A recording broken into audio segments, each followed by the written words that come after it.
আসসালামু আলাইকুম প্রিয় বন্ধুগণ, আপনারা নিশ্চয়ই জানেন যে সম্প্রতি ইরান ও ইসরায়েল যুদ্ধে যে বাংকার ব্লাস্টার ব্যবহার হয়েছিল সেটির সফলতায় মুগ্ধ হয়ে ভারত এটি ক্রয় বা তৈরি করার চিন্তাভাবনা করছে। সম্প্রতি অ্যাপাচি হেলিকপ্টারের ব্যাপারটিও আমরা জ্ঞাত হয়েছি যে এক সময়ের এই যুদ্ধক্ষেত্রে অসামান্য ভূমিকা গ্রহণকারী অ্যাপাচি হেলিকপ্টার ক্রয় করতে যাচ্ছে ভারত। এই হেলিকপ্টার প্রধানত আক্রমণাত্মক। এই আক্রমণাত্মক হেলিকপ্টারগুলি অবিশ্বাস্য উচ্চমূল্যে ক্রয় করছে ভারত। 2020 সালের মার্কিন যুক্তরাষ্ট্রের সাথে অ্যাপাচি AH-64E হেলিকপ্টারের জন্য 60 কোটি মার্কিন ডলারের এক চুক্তি স্বাক্ষর করে, যার প্রথম ব্যাচটি 2024 সালের মধ্যে পৌঁছানোর কথা ছিল।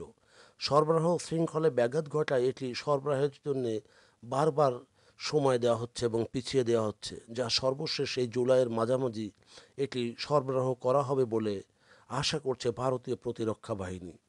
এর আগে এটির বৃহত্তর ক্রেতা ছিল দক্ষিণ কোরিয়া, যদিও এই হেলিকপ্টার ইউক্রেন যুদ্ধে তেমন সফলতা দেখায়নি। একই সাথে মার্কিন যুক্তরাষ্ট্রের এই অ্যাপাচির ক্রমবর্ধমান দামের জন্য এটি খুবই ব্যয়বহুল।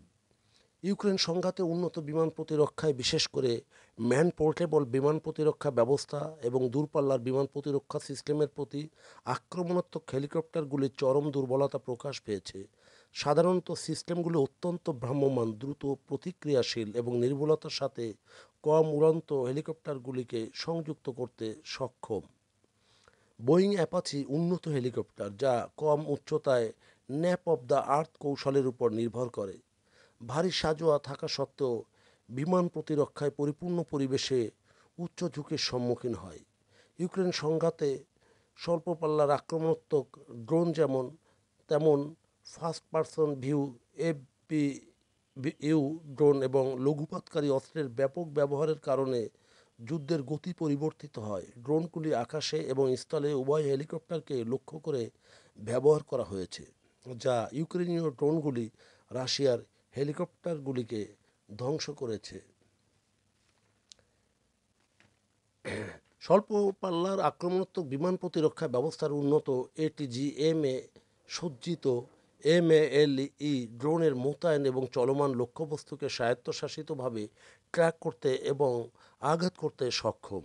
এআই সক্ষম কামিকাজে ড্রোনের বিস্তারের সাথে সাথে যুদ্ধক্ষেত্র দ্রুত বিকশিত হচ্ছে। এর জন্য ভারতীয় সেনাবাহিনী বা প্রতিরক্ষা বিভাগ এবং ডিআরডিও এর সাথে খাপ খাইয়ে নেওয়ার জন্য তাদের আক্রমণাত্মক হেলিকপ্টার ক্রয়ে পরিকল্পনা পুনর্বিবেচনা করা উচিত। অ্যাপাচি হলো 64 হলো টুইন টার্বো শ্যাফট 4 জেড নাকে রয়েছে সেন্সর, আছে লেজার ইনফ্রারেড সিস্টেম যার মধ্যে ট্র্যাকিং এবং 70 মিলিমিটার রকেট নির্ভুলতায় মিসাইল নিক্ষেপ করা যায় এবং 30 মিলিমিটারের কামানও ব্যবহার করা যাবে, যা 1200 পাউন্ড পর্যন্ত উচ্চ বিস্ফোরক বহনকারী। এটি সফলভাবে ব্যবহার করা যায়। পোল্যান্ড এবং দক্ষিণ কোরিয়া এটি সফলভাবে ব্যবহার করছে। বন্ধুগণ, যদি আমাদের এই তথ্য গল্প আপনার ভালো লাগে তাহলে আমাদের লাইক করুন এবং শেয়ার করুন এবং সাবস্ক্রাইব করুন এবং আমাদের ফলো দিন। ধন্যবাদ।